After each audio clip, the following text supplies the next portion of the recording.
ஆண்டவர் இயேசு கிறிஸ்துவுக்குள் அருமையானவர்களே, இறைவார்த்தை பகிர்வு நிகழ்விற்கு உங்கள் அனைவரையும் அன்போடு வரவேற்கிறேன். பிரியமானவர்களே, இன்றைய இறைவார்த்தை பகிர்வு நிகழ்வில் 2 வாசகங்கள் நமக்கு கொடுக்கப்பட்டிருக்கிறது. முதல் வாசகமாக திருவெளிப்பாடு புத்தகத்திலிருந்து நமக்கு செய்திகள் கொடுக்கப்பட்டிருக்கிறது.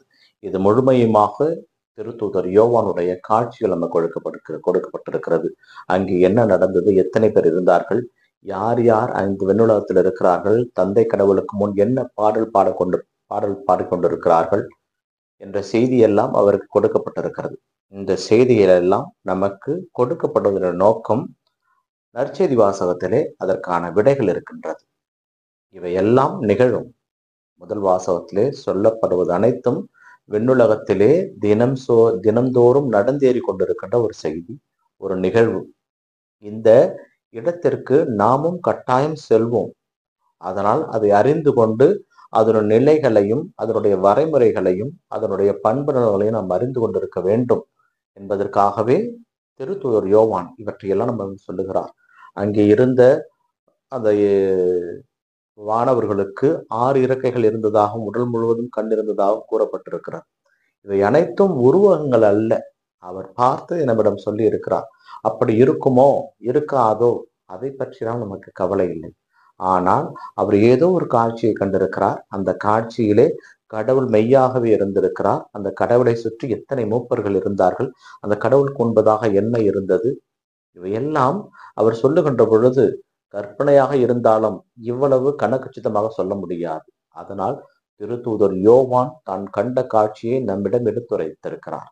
இவற்றை நம் மனதில் இருத்தி கொண்டு நற்செய்தி வாசகத்திற்கு போவோம். பிரியமானவர்களே, இந்த நற்செய்தி வாசகத்தை நாம் நன்றாக பார்த்தோம் என்றால் கடவுள் நம்மிடம் நேரடியாக பேசுகின்ற ஒரு வார்த்தை ஒரு உவமையாக நமக்கு கொடுக்கப்படுகிறது.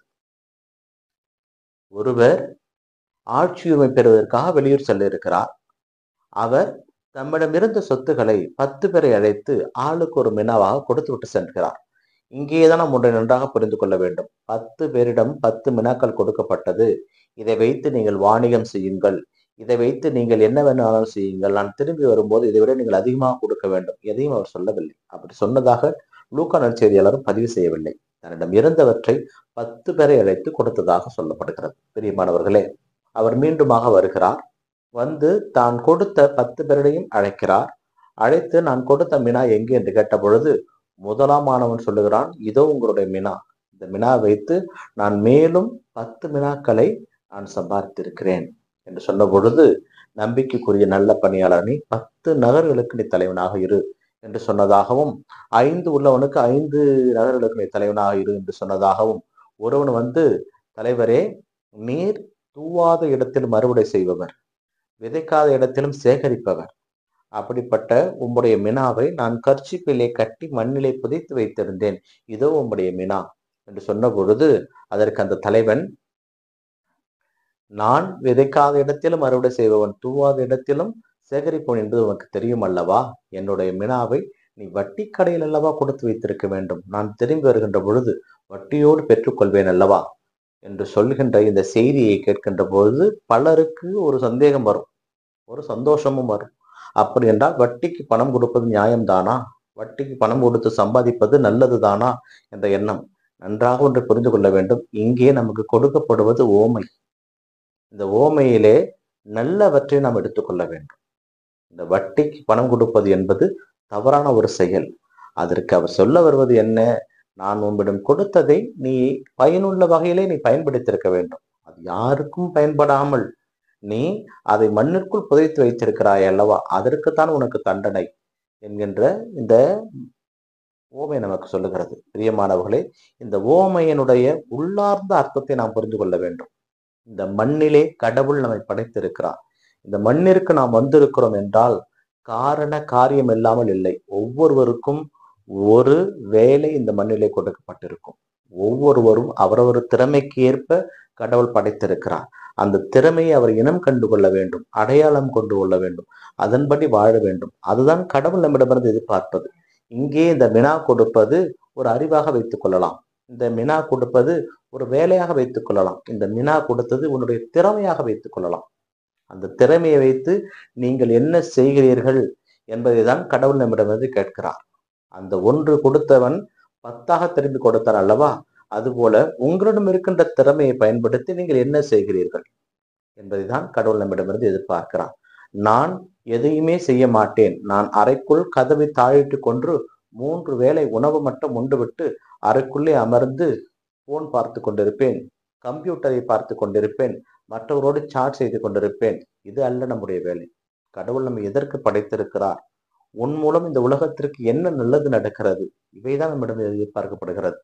நான் இந்த உலகத்திலே ஒரு பயனற்ற பணியாளனாக இருந்தேன் என்றால் என்னுடைய வாழ்வும் நான் இருக்கின்ற இடமும் யாரோ ஒருவருக்கு கொடுக்கப்பட வேண்டிய இடத்திலே அவருடைய இடத்தை நான் அடைத்துக் கொண்டல்லவா இருக்கிறேன். அதனால்தான் உள்ளவரிடமிருந்து பிடுங்கி இல்லாதவரிடமிருந்து பிடுங்கி உள்ளவரிடம் கொடுக்கப்படும்.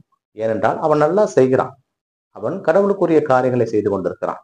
பிரியமானவர்களே, இங்கே கடவுள் நம்மிடமிருந்து கேட்பது இதை மாத்திரமே. உங்களுக்கு கொடுக்கப்பட்டவற்றுக்கு நீங்கள் உண்மையாக இருங்கள். என்னிடம் இல்லை என்று புலம்ப வேண்டாம்.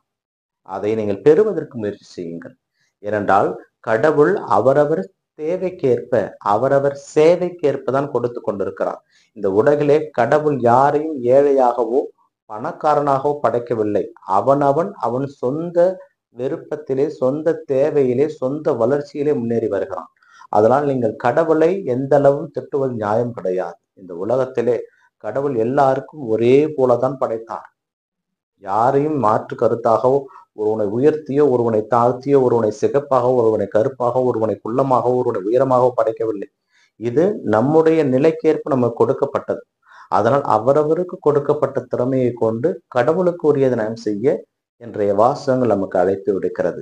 இதை நாம் தெளிவுற செய்தோம் என்றால் முதல் வாசகத்திலே திருத்துவர் யோவான் எழுதிய செய்தி போல விண்ணுலகம் செல்வோம், அங்கே நடப்பதை காண்போம். அங்கே அவர்களோடு இணைந்து அந்த வானதூதர்கள் பாடுகின்ற தூயவர் தூயவர் என்கின்ற பாடலை அவரோடு இணைந்து நாம் பாட கடவுள் நமக்கு வாய்ப்பு கொடுப்பார். அது அவருடைய பணிகளிலே நம்பிக்கைக்குரிய நல்ல ஊழியர்களாக இருந்தால் மட்டுமே கிடைக்கும். ஏனென்றால் இன்றைய காலகட்டத்திலே பலர் கடவுளுடைய செயலை தங்கள் உள்ளத்திலே இருத்தாமல் அவர்களுக்குரிய செயல்களிலே மிக கடுமையாக வேலை செய்து கொண்டிருக்கிறார்கள்.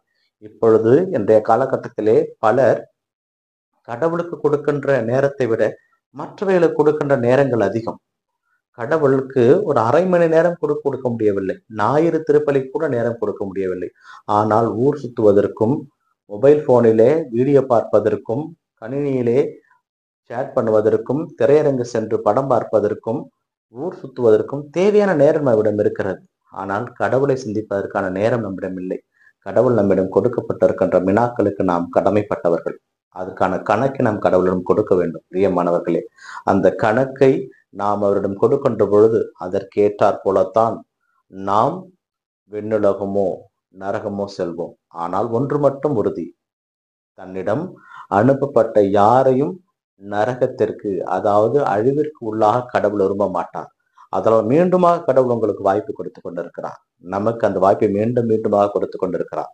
திரும்பி வா என் மகனே, திருந்தி வா என் மகனே என்கின்ற அழைப்போடு கடவுள் நம்மை அழைக்கிறார். பிரியமானவர்களை, இறைவனிடம் திரும்பி வர முயற்சி செய்வோம். இந்த நாள் உங்களுக்கு இனிய நாளாக அமையட்டும். இறைவனேசு என்றென்று வாழ்த்த பெறுவாராக.